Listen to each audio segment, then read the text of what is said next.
안녕하세요. 매일은 아니지만 자주 듣고 있는 애청자 중 한 명입니다. 날씨가 덥더니 어느새 가을이 와서 하늘이 너무 예쁜 요즘이죠. 하늘 보셨어요? 올려다보는 하늘과 높은 곳에서 보는 하늘은 느낌 자체가 다르더라고요. 날이 좋아 가족들과 등산을 하러 갔는데 올라가는 건 힘들었지만 정상에 서니 그 해방감이 이루 말할 수가 없었습니다. 그러면서 제가 살아온 지난 날들이 떠올랐어요. 누구에게나 각자만의 힘듦이 있고 사연이 있는 거지만 사람 마음 변하는 건 한순간이더군요. 물론 저도 잘했다고는 할 수 없겠죠. 사람 말은 양쪽 이야기를 다 들어봐야 한다고 하잖아요. 그러니 변호사도 있고 검사도 있는 거고요.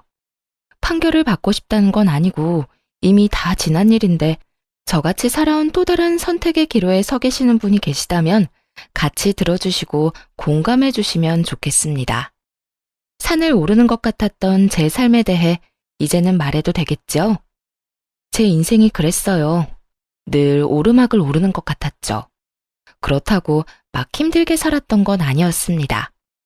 저는 이남 일녀 막내로 태어나 유복한 환경은 아니지만 막내 고명딸로 사랑받고 컸습니다.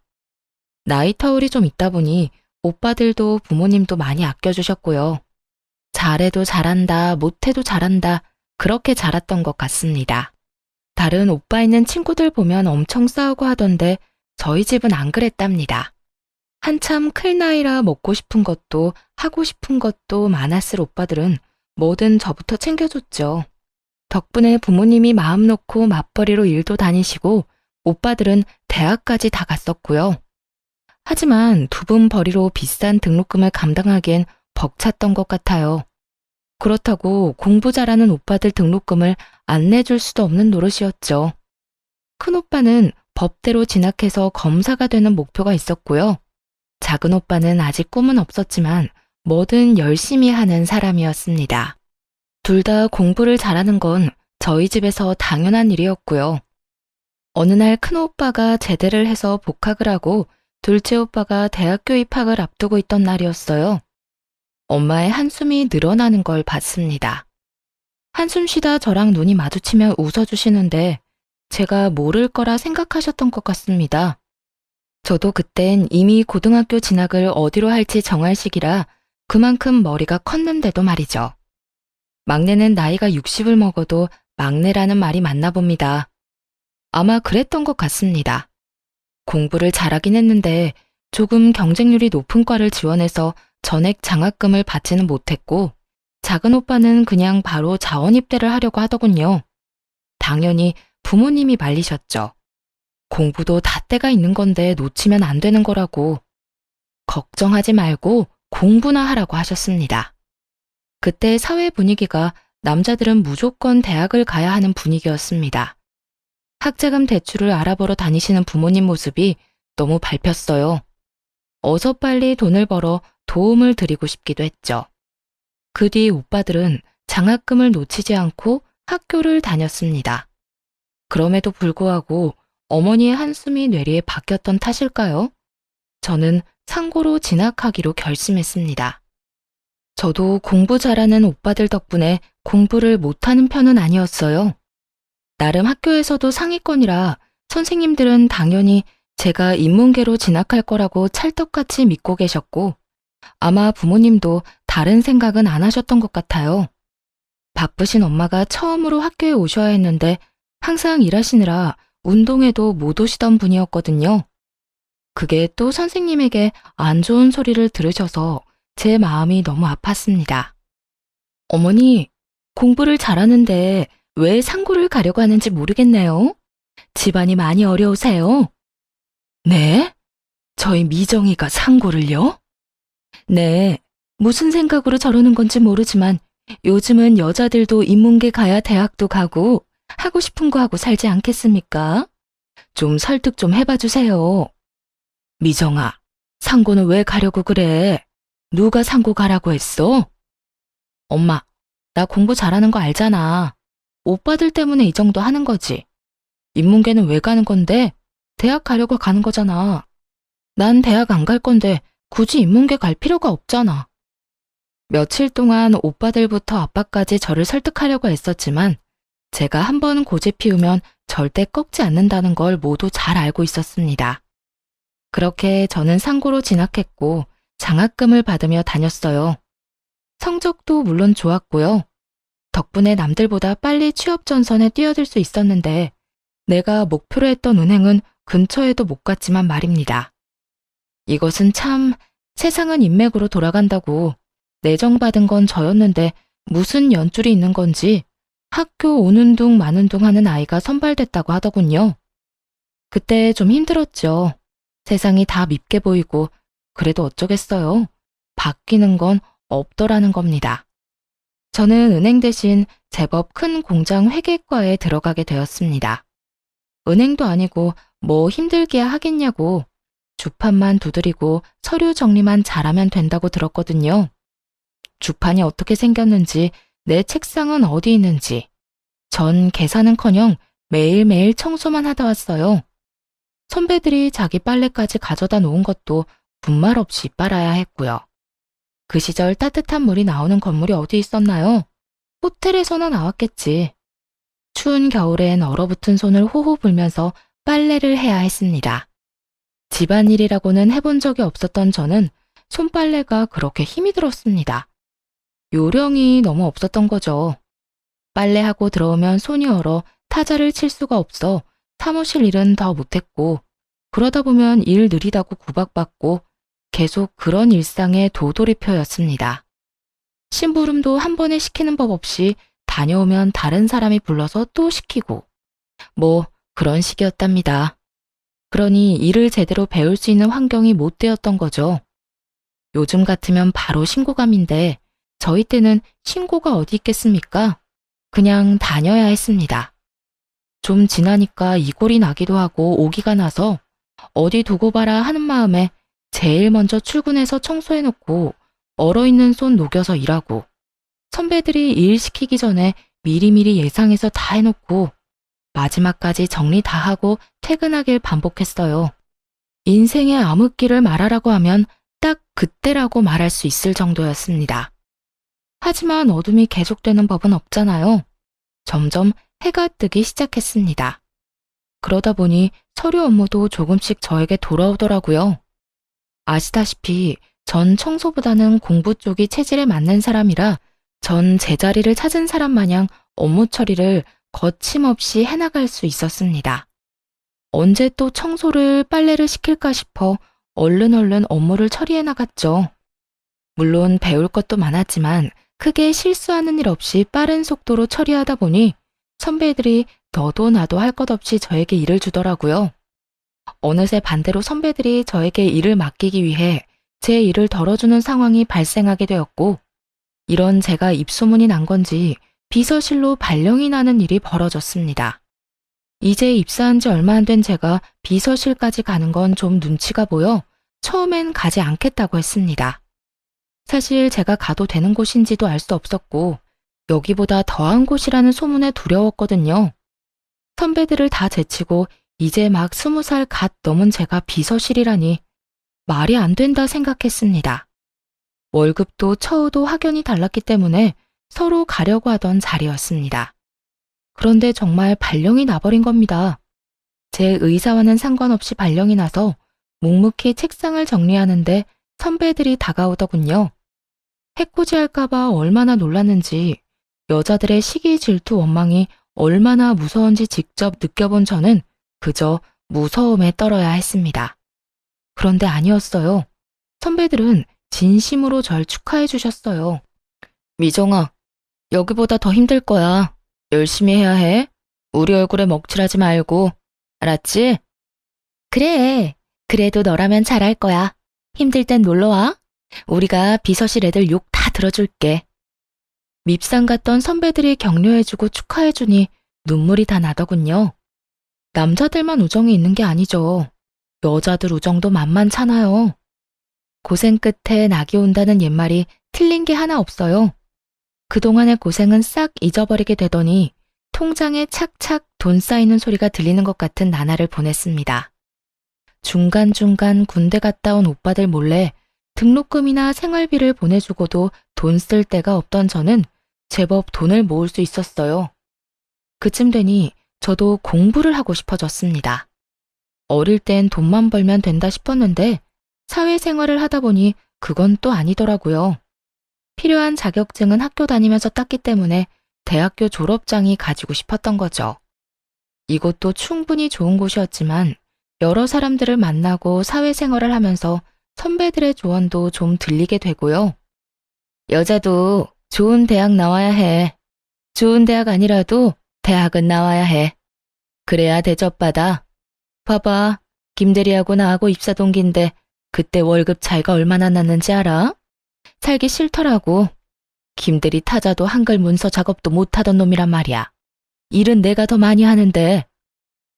선배의 말에 역시 대학을 다녀야겠다고 생각했지만 일하면서 공부를 병행하는 건 무척 어려웠습니다. 졸업한 지도 좀 되었으니 기억나는 것도 없었고요.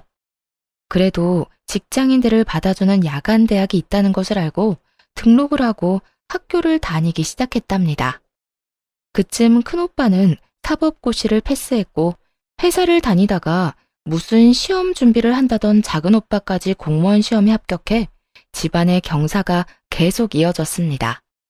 동네 플랜카드도 제가 걸어주었습니다.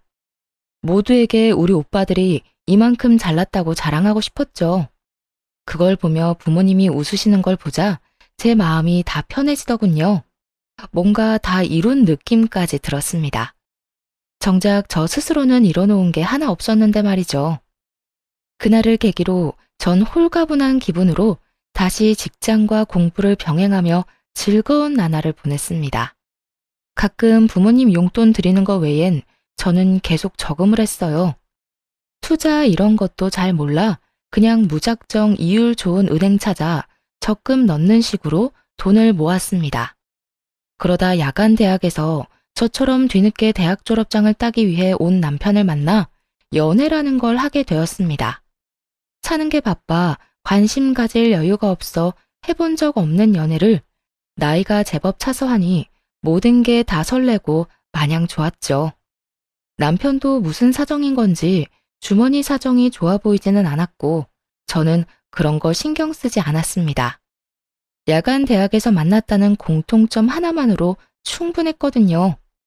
저희는 날이 좋을 때는 공원 데이트, 추울 땐 따뜻한 오뎅 먹어가며 두 손 꼭 잡고 데이트를 즐겼답니다. 그러다 추우면 버스를 탔고요. 지금 생각해보면 무슨 궁상이냐 해도 그때만의 설렘이 있지 않겠어요? 이제는 하라고 해도 못하겠지만요. 그렇게 연애를 제법 오래 하다 주변에서 결혼은 언제 할 거냐는 말을 자주 듣게 되었습니다. 둘 다 그냥 시기가 오면 자연스레 결혼한다고 생각했던 것 같네요. 주변 지인들이 연애는 다른 사람이랑 더 하고 결혼은 나중에 해도 되지 않겠냐고 말리기도 했는데 제가 다른 생각은 잘 못하더라고요. 별 남자 있나 싶고 남편이 지금 저에겐 충분히 좋은 사람이었습니다. 가족들에게 소개를 했던 날 엄마가 조심스레 불러서 물으셨어요. 너무 급하게 정하는 건 아니고? 너 남자 처음 만나서 바로 결혼하는 거 엄마는 좀 별론데 너 선자리도 좀 들어오고 있어. 천천히 연애만 해보는 건 어떠니? 엄마, 내가 이 사람보다 더 좋은 사람을 어디서 만나겠어요? 아니, 네가 어디가 부족해서 그래. 저렇게 짱짱한 오빠가 둘이나 있는데 기죽을 일 없지. 너 회사에서도 능력 인정받고. 그때 엄마도 속물이구나. 약간 실망했어요. 또 오빠들이 잘 나가는 거지 내가 잘 나가는 게 아닌데 그걸 남편과 비교하니 화도 좀 났죠. 당장 제가 시집을 간다고 해도 저희 집 재정 상태가 좋은 건 아니라 해줄 수 있는 것도 없었고요. 저도 받을 생각도 없었지만 이제 막 사회생활하기 시작한 오빠들에게 무슨 돈이 있겠어요?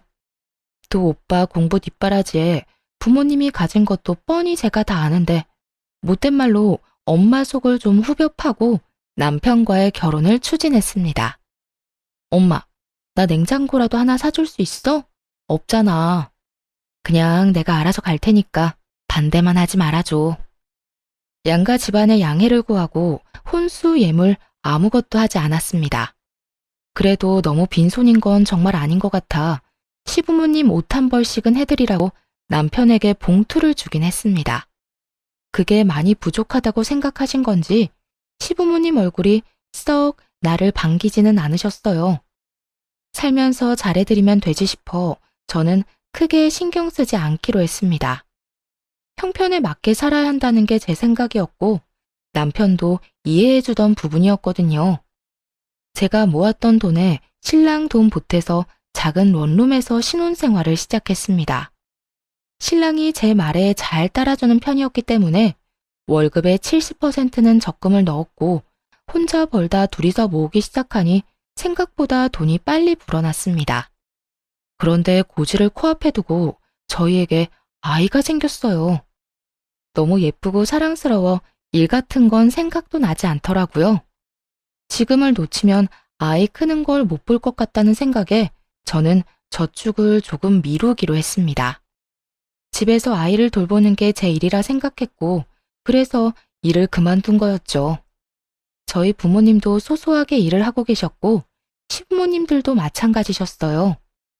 아이를 봐줄 사람이 없었기 때문에 차선책이 없기도 했습니다. 아이가 생기니 저의 집에 대한 열망은 더 커졌어요.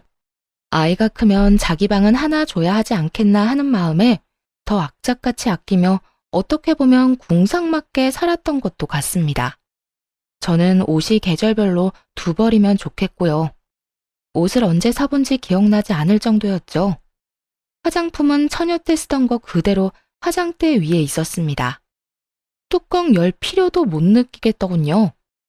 그래도 아이 얼굴엔 로션 발라주고 신랑 옷은 계절별로 사주며 오롯이 제 것만 줄여 나갔습니다.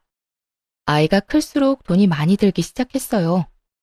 기저귀값만 해도 사이즈가 커지니 양은 적은데 비싸지고 분유값도 감당 안 될 지경이었어요. 남편 월급이 얼마길래 그랬냐고요? 그렇게 많이 가져오지는 못했어요. 월급이 적은 대신 칼퇴근에 힘든 일이 별로 없는 곳이었죠. 반 공무원이라고 생각하시면 될 겁니다. 여튼 둘이 벌다 혼자 벌게 되고 입은 셋이 됐는데 저축은 그대로 해야 하고 남편을 조금 못 살게 굴었던 것도 같습니다. 먹는 것도 그냥 반찬 하나에 밥 국 정도면 먹는 저와 달리 남편은 안 먹어도 한 상 차려 먹는 걸 좋아하는 편이었으니 얼마나 맵기가 불만이었을까요? 한 번씩 친정에서 반찬 좀 주면 잘 차려주지 매일 그런 밥상은 힘들었습니다. 반찬이 생겨도 며칠에 나눠서 먹고는 했으니까요. 당연히 남편도 이해해준다고 생각했어요. 그래도 다른 건 남들 못지않게 신경 써주고 있다고 자부했으니까요. 그런데 어느 날부터 남편이 안 하던 반찬 투정도 하고 짜증을 입에 달기 시작했습니다. 안 그러던 사람이 그래서 외벌이라 힘든 거지 하고 이해하고 넘어갔습니다. 확 변하면 눈치라도 챌 수 있었을 텐데 차츰 변하는 걸 알아채기엔 저도 아이를 키우느라 정신이 너무 없었네요. 그냥 단순히 남편이 밖에서 힘든 만큼 더 아끼고 아이를 잘 키워야지 하는 생각밖에 하지 않았죠. 그러다 드디어 제일 큰 금액이 든 적금 만기일이 다가왔습니다. 저는 미리 집을 보러 다녔어요. 집이라는 게 발품도 팔아야 같은 값이라 해도 더 좋은 집을 구한다고 동네 부동산 사장님이 그러셨거든요. 세대, 여기 슈퍼 건너편 2층 벽돌집 알지? 거기가 지금 급매로 나왔어. 나쁜 일로 나온 게 아니라 이민을 간다고 빨리 처분해달라더라고. 생각 있으면 보러 와. 여러 군데 집을 보러 다니다가 괜찮은 집이 급매로 나왔다는 연락을 받고 보러 갔더니 정말 마음에 딱 드는 그런 집이었습니다. 그 집을 보는 순간 저는 이미 머릿속으로 인테리어도 끝내고 이사 날을 언제로 하면 될까 생각 중이었다니까요. 저녁에 남편이 오기만을 기다렸다가 집 이야기를 꺼내자 남편 반응이 좋지 않았습니다. 집? 집을 꼭 지금 사야 해? 지금 부동산 분위기도 안 좋은데 더 기다렸다가 사도 괜찮지 않을까? 그럼 언제 사? 적금 만기됐고 대출 조금만 받으면 살 수 있는데 금매로 나온 거라 금방 나갈 거란 말이야. 이 가격에 그 집 못 산다고. 됐어. 집은 다음에 사. 부부 회의는 결렬되고 말았습니다. 저희는 싸움 아닌 싸움을 했고 남편은 그 길로 나가더니 들어오지 않았고요. 저는 남편은 차차 설득하면 된다고 생각하고 일단 계약금을 걸기 위해 은행을 찾아갔습니다. 그런데 이게 무슨 일인가요? 만기 통장에서 찾을 수 있는 돈은 없었습니다. 대체 무슨 일이 일어난 건지 처음엔 도통 알 수 없었습니다. 내 명의 통장을 누가 건드릴 수 있다는 말인지, 요즘은 신원 확인도 잘해서 본인 아니면 통장 거래도 안 된다고 알고 있었는데 말이죠. 사모님, 2달 전에 온라인으로 해지 신청하시고 인터넷 뱅킹으로 이체하신 이력이 있으십니다. 모바일 OTP도 받으셨네요. 휴대폰 한번 보세요. 대체 누가 내 휴대폰에 은행 어플을 깔아 해지를 하고 이체를 했다는 건지 멍청하게 그때까지도 전 남편을 의심하지 않았습니다. 그냥 어떻게 그게 가능하지? 라고 바보 같은 생각만 했죠. 저기 이체된 계좌주 명이 땡땡땡입니다. 바로 남편이었죠. 하늘이 무너지는 것 같았습니다. 돈을 떠나서 믿었던 사람에게 배신당한 느낌에 정신을 차릴 수가 없었습니다. 남편은 내가 모를 거라 생각했던 걸까, 내가 그렇게 바보 같았나 싶었습니다. 몰라서 안 한 게 아니라 돈 거래를 할 일이 없어 인터넷 뱅킹도 일부러 깔아두지 않았는데 이게 독이 될 줄이야 누가 알았겠어요. 은행에서 돌아오는 길이 천리말리길 같았습니다. 유치원을 다녀온 아이를 보자 덜컥 눈물부터 나더군요. 자기 방에다 예쁜 침대하고 책상을 갖고 싶어 했는데 엄마가 금방 해줄게, 조금만 기다려 라는 말에 너무 기뻐하던 아이였는데, 아이를 안고 울고 있는데 남편이 들어왔습니다. 저희는 처음으로 아이 앞에서 부부싸움을 했어요. 눈에 불덩이라도 떨어진 건지 아무 생각도 안 나더군요. 당신, 얘기 좀 해. 오늘 적금 찾으러 갔다 왔어. 근데 돈이 없더라? 나 빈 통장만 들고 되돌아왔다고. 1,000만 원도 아니고 억 단위 돈을 어디다 썼어? 왜 말도 없이 뺀 거야? 어, 걱정하지 마. 투자 좀 했어. 당신 창기 알지? 그 친구 사업 대박 나서 이번에 확장하는 건데 거기 투자한 거야. 곧 100배로 불려줄게. 더 크고 좋은 집으로 이사 가자. 알겠지? 100배라는 말을 믿을 수 있어? 그러다 잘못되면 투자 아무나 하는 거 아니야. 아무나? 내가 아무나야? 막말로 그 돈 내 월급도 들어갔잖아. 공동재산인데 내가 쓰면 안 되는 거야? 그 말이 아니고 상의를 먼저 하고 했어야지. 그렇게 마음대로 써버리면 그러다 잘못되면 나한테 뭐라고 하려고 그랬던 건데? 잘못될 일 없어. 창기가 그럴 일 없다고 했어. 확실하다고 했다고. 당신이 집에서 살림만 해서 사회 돌아가는 걸 몰라서 그래. 신재생 에너지가 뭔지는 알아? 모르잖아. 모르면 그냥 가만히 있어. 초조한 나날을 보내다 결국 사단이 나고야 말았습니다. 남편은 공황장애가 온 사람처럼 불안해하며 이상한 증상을 보이더니 회사도 가지 않는 것 같았습니다. 그러다 어느 날 통화를 하더니 욕을 하고는 폰을 집어 던지더군요. 느낌이 왔죠. 아, 잘못됐구나. 100배 넘는 수익이라니요. 그건 다단계였습니다. 처음엔 수익이 통장에 짱짱하게 찍혀 사람 속이기 딱 좋죠. 그걸 보고 창기라는 남편 친구가 속아서 시작을 하고 친구를 찰떡같이 믿은 남편은 제대로 알아보지도 않고 투자를 한 거였죠. 공중에서 돈다발이라도 뿌려봤으면 덜 억울했을지도 모릅니다. 한참 오르막을 오르다 정상에 다 왔다 했더니 더 가파른 길이 나타난 겁니다. 아니, 절벽이 나타난 거죠. 남편은 몇 날 며칠 술만 마셨어요. 저러다 급성 간경화로 죽는 건 아닐까 걱정될 정도였습니다. 미우나 고우나 제 남편 아니겠어요? 저는 다시 시작한다는 기분으로 남편을 다독였어요. 다시는 이러지 마. 사라진 돈, 그냥 없었던 돈이라 생각하고 다시 모으자. 그러니 정신 좀 차리고 당분간 집에서 좀 쉬어. 남편도 면목이 없었던 건지 조용히 받아들이더군요. 이미 회사에서도 잘린 상태였고 일할 의지도 없어 보여 제가 일자리를 알아볼 수밖에 없었습니다. 돈복은 없어도 일복은 있는지 마침 연락해본 직장 선배에게서 자리가 났다는 소식을 듣게 되었죠. 몇 년의 공백이 있었지만 저를 기억하고 있는 분들은 많았어요. 복귀한다고 하니 반겨주셔서 너무 감사했습니다. 그렇게 저는 남편 대신 한 가정의 가장이 되는 길을 택했어요. 남편이 그렇게 되기 전만 해도 성실히 일해온 건 분명한 사실이니까요. 남편에게도 휴가를 주는 거였죠. 그런데 남편은 저에게 받는 용돈이 아무래도 부족했던 건지 저 몰래 오빠들을 찾아가거나 친정엄마를 찾아가서 손을 벌리는 한심한 사람이 되어버렸습니다. 하지만 모른 척 기다렸어요. 전 아이 아빠를 믿었거든요. 다시 일어설 거라고. 외벌이는 힘들었지만 역시 직장 생활은 저의 삶에 활기를 불러일으켜 주었습니다. 힘든 일은 금방 잊어버리게 되더군요. 그러다 친정엄마가 점심때 회사로 찾아오셨어요. 경희 아줌마 알지? 저번에 그 아줌마 따라 경매에 가봤거든. 다들 하나씩 적어내길래 그냥 한번 적어냈는데 내가 낙찰받았지 뭐냐? 무려 서울에 있는 50평대 아파트였습니다.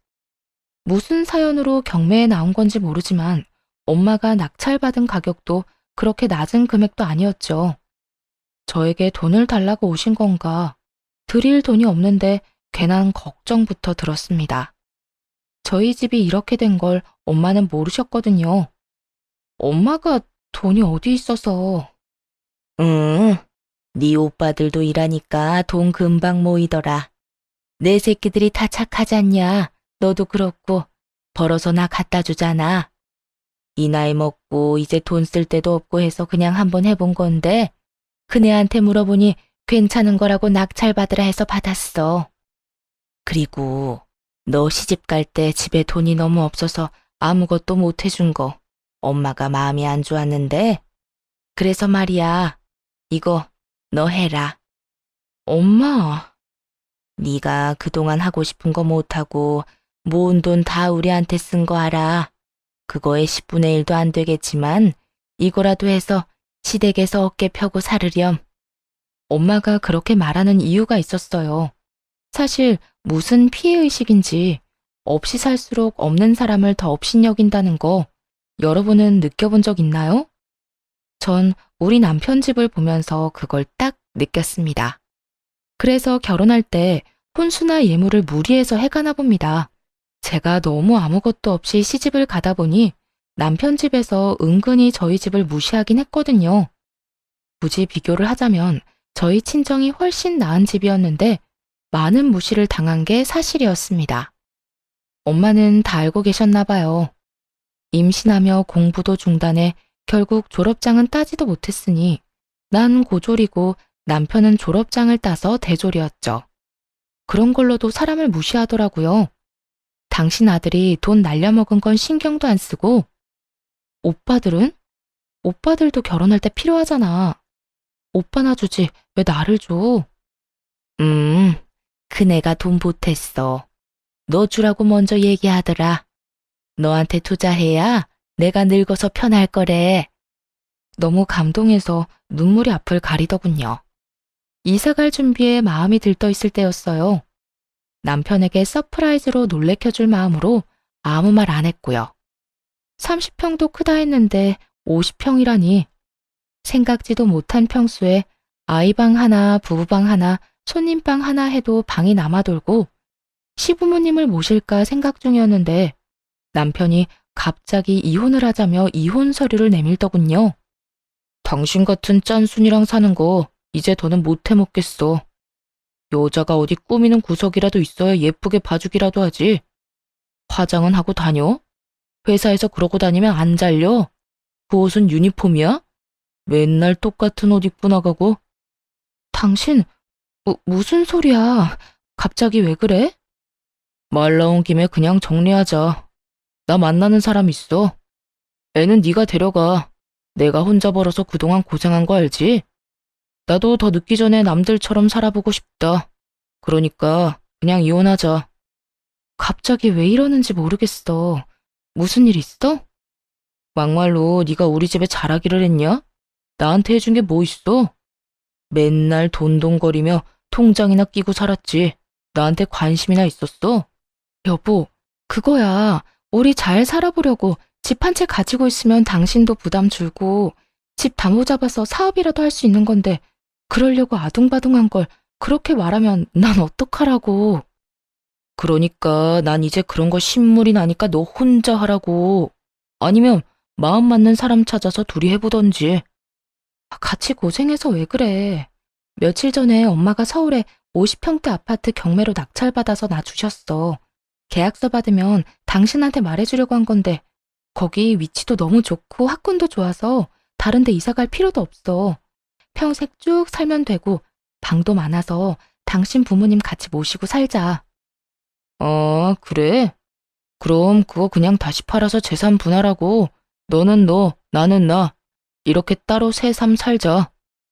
여보, 내가 더 잘할게. 이제 고생 끝났는데 그렇게 말하지 말고 어머님 아버님에게도 더 잘할게. 그동안 섭섭한 게 있으면 다 말해. 다 고쳐볼게. 하지만 남편은 막무가내였어요. 어떤 말을 해도 들어주지 않았고 저는 시부모님을 찾아갔죠. 좀 말려달라고 말이죠. 하지만 오히려 시부모님이 빨리 도장 안 찍어주냐며 저를 나무라셨어요. 어여 도장이나 찍어줘라. 각자 갈 길이 다르면 놔주는 것도 서로를 위해 좋은 거야. 너도 너랑 끝맞는 사람 만나서 새 살림 차리면 되지 않겠니? 네? 어머니, 그게 무슨 말씀이세요? 네가 뭘 우리 집에 시집와서 기여한 게 있니? 그냥 혼인신고만 하고 산 거 나 좀 부끄러웠다.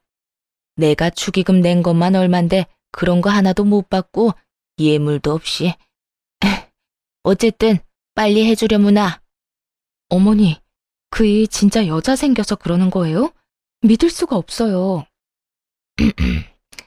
바람 핀 건 아니고 그냥 우리 애를 좋다고 쫓아다니는 여자가 하나 있어.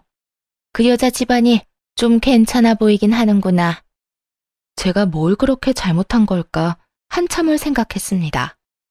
막말로 남편의 뭐가 좋다고 집안 좋은 여자가 따른다는 말인지 그것조차 위험하게 들렸습니다. 저는 그렇게 미움받을 짓 한 거 없고 그저 잘 살아보려고 할 수 있는 만큼 잘해드리려 했는데 그게 성에 안 차셨던가 봅니다. 저는 진심으로 슬펐습니다. 수년간의 결혼 생활을 부정당한 기분에 우울하기까지 했어요.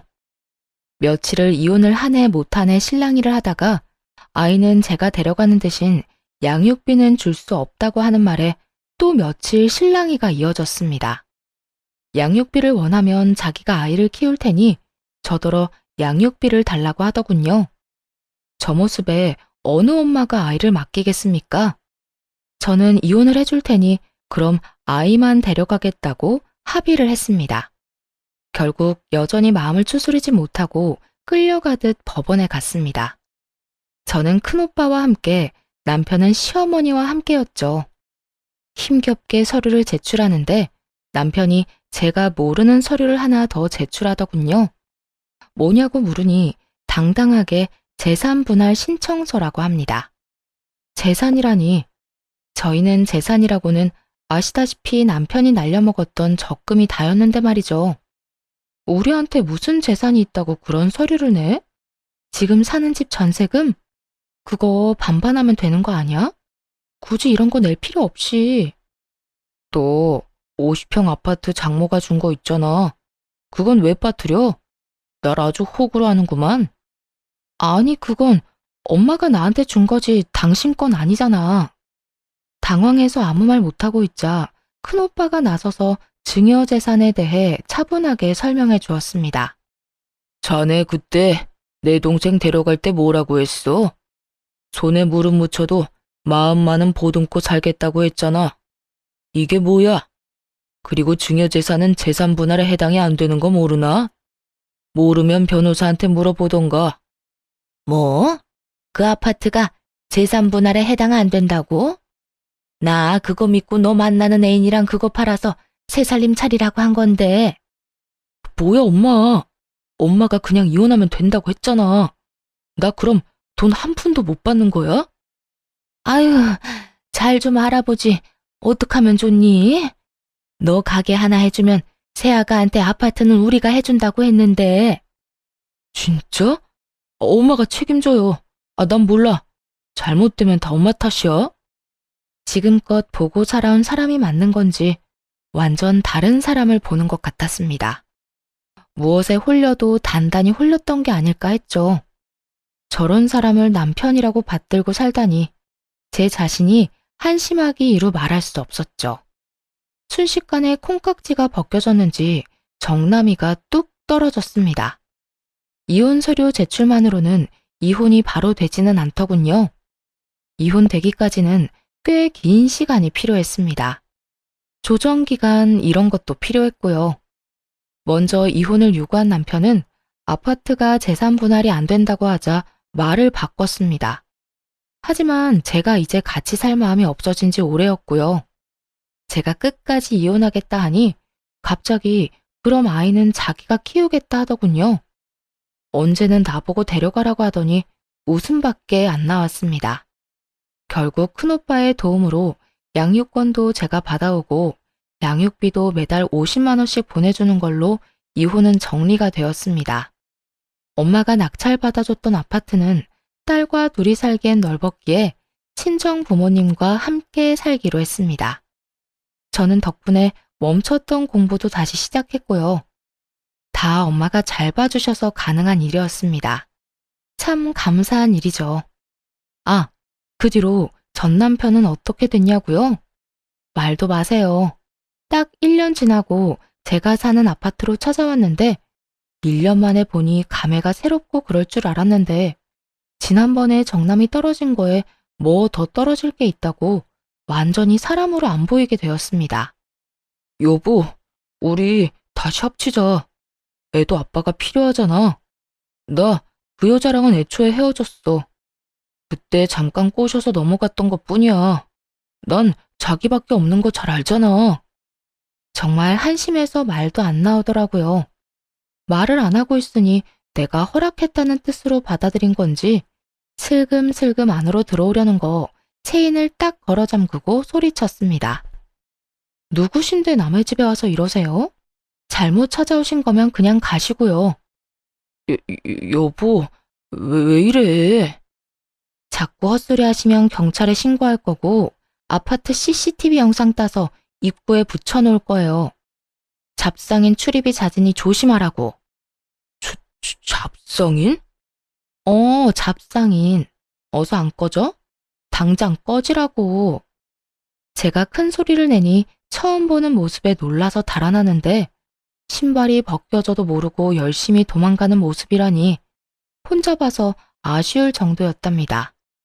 그렇게 쪽을 당했으니 다시는 오지 않을 거라 생각했는데 방심했던 게 있었습니다. 딸아이 학교를 찾아간 거였어요. 이제는 초등학생이 된 딸은 아무래도 아빠를 보니 좋았나 봅니다. 딸이 처음 보는 인형을 집으로 들고 들어와 물으니 아빠가 줬다고 말하는 거 있죠? 이 사람이 아이를 꼬시려고 작정을 했구나 싶었죠. 저는 바로 큰오빠에게 사정을 얘기하고 접근 금지 신청을 부탁했어요. 딸에게도 아빠를 보면 따라가면 안 된다고 신신당부했고요. 이대로는 안 되겠다 싶어 고민을 하다 전 남편의 부모님을 찾아갔어요. 다시는 보고 싶지 않은 사람들이지만 결판을 지어야겠다고 생각했죠. 전 시부모는 작은 테이블 몇 개 놓고 동네 치킨집을 하고 있었는데 제가 간 날 딱 봐도 고등학생으로 보이는 아이들에게 술을 팔고 있었습니다. 핸드폰 동영상 줌 기능을 활용해 증거 영상을 깔끔하게 찍어 전 시모에게 내밀었죠. 이 친구들 학생인 거 알고 술 파시는 거죠? 이거 제가 시청에 넣으면 영업정지 당하는 건 아실 테니까 긴 말 안 할게요. 딸아이 근처에 얼씬도 하지 말라고 해주세요. 아니면 사람 심어서 계속 사진 찍어서 신고할 테니까. 아니야. 저 청년들 학교 안 다녀. 학교 안 다니면 미성년자 아닌 줄 아세요? 좀 알고 장사하세요. 저처럼 몰라서 뒤통수 맞지 마시고요. 설마 그럴 리가? 아니야. 민증 검사는 하셨나요? 안 하셨죠? 정상 참작도 안 되겠네요. 아이고, 이 나쁜 년. 무슨 심보로 그러는 거야? 무슨 심보요? 아줌마가 나한테 그런 말할 자격이 있으신가 모르겠네요. 해봐라, 해봐. 해볼 테면 해봐. 내가 가만히 있나 보자. 이게 끝인 걸로 아시면 안 되죠. 유통기한 지난 식품 나와도 끝인 거 아시죠? 점검기간 아니라도 신고하면 출동해요. 못된 년. 너 인생 그렇게 살지 마라. 그럼 잘 알아들으신 걸로 알고 가볼게요. 천하의 못된 여자 연기해보니 너무 시원했습니다. 허탈하기도 했고요. 이제 다시 찾아오는 일은 없을 거라 생각하고 싶어요. 다음날 모르는 번호로 연락이 왔습니다. 바로 전 남편이었습니다. 만나자고 하는 걸 싫다고 하니 그럼 전화통화 잠깐만 하자고 해서 그러자 했더니 구구절절 사연을 읊더군요. 전 귓등으로도 듣지 않았어요. 전 같이 사는 동안 함께 잘 살아보고자 최선을 다했고 최선을 다한 결과가 배신이었으니 그럴만하다고 생각했습니다. 그러니 전혀 아쉬운 게 없었죠. 진짜 다시 기회 줄 수는 없는 거야? 나 당신하고 열심히 살았잖아. 우리 딸은 나 보고 싶어 하잖아. 딸만큼은 만나게 해줘야지. 내가 이혼할 때 당신이 나보고 키우라고 해서 딸한테 아빠는 자식 같은 거 안 키운다고 했다고 다 말했어. 그러니 신경 쓰지 마. 그럼 우리 엄마 가게 신고하지 말아줘. 부탁이야. 당신 하라는 대로 할 테니까. 나 분명히 말했는데. 당신이 또 찾아오면 시청이든 경찰서든 신고할 테니까 각오하시라고. 나 얼마든지 할 수 있는 거 알지? 알지. 형님들이 어떤 분이신데. 응, 알면 됐어. 그러니까 이제 다시는 연락하지 말고 당신 뜻대로 나 같은 구질구질한 사람 찾지 말고 좋은 사람 찾아서 행복하게 살기를 바랄게. 그 이후 남편은 정말 땅으로 꺼진 사람처럼 사라졌습니다. 연결된 사람들이 있어 가끔 소식이라도 들려왔는데 한동안 들리는 소식이 너무 없어 궁금해지기까지 하더군요. 어딘가 잘 살고 있겠지 하고 생각하려고요. 그리고 저는 직장과 학교를 병행하며 열심히 살고 있습니다. 지금 졸업을 앞두고 졸업 논문을 쓰다가 쉴 겸 사연을 쓰다가 길어져 버렸네요. 여기저기서 남자 소개시켜준다고 하는데 아직은 혼자가 좋습니다. 아마 계속 혼자일 것 같습니다. 안 해본 일이 많아 하나씩 일어나가는 쾌감에 요즘 사는 재미가 너무 좋네요. 집에 대한 갈망 때문인지 부동산 공인중개 자격증도 도전해 보려고 합니다. 제 인생은 지금 산 어디쯤인 걸까요? 다시 정상을 올라가고 있는 중일까요? 여러 봉우리 중 이제 막 하나를 넘은 건 아닐까 합니다. 산에 오르려면 오르막을 올라야 하고 결국 내리막을 내려와야 집으로 갈 수 있듯이 욕심 안 부리면 힘든 일도 금방 지나가는 것 같습니다. 이거 들으시는 여러분도 힘든 일만 생각하지 마시고 뒤도 돌아보고 옆 사람도 가끔 의심하면서 인생 즐기면서 사시면 좋겠습니다. 그러다 가끔 산에 가셔서 깨끗한 공기 마시면서 기분 전환해 보시는 것도 추천드리고요. 긴 이야기 들어주셔서 감사드립니다. 일교차 심한데 감기 조심하세요.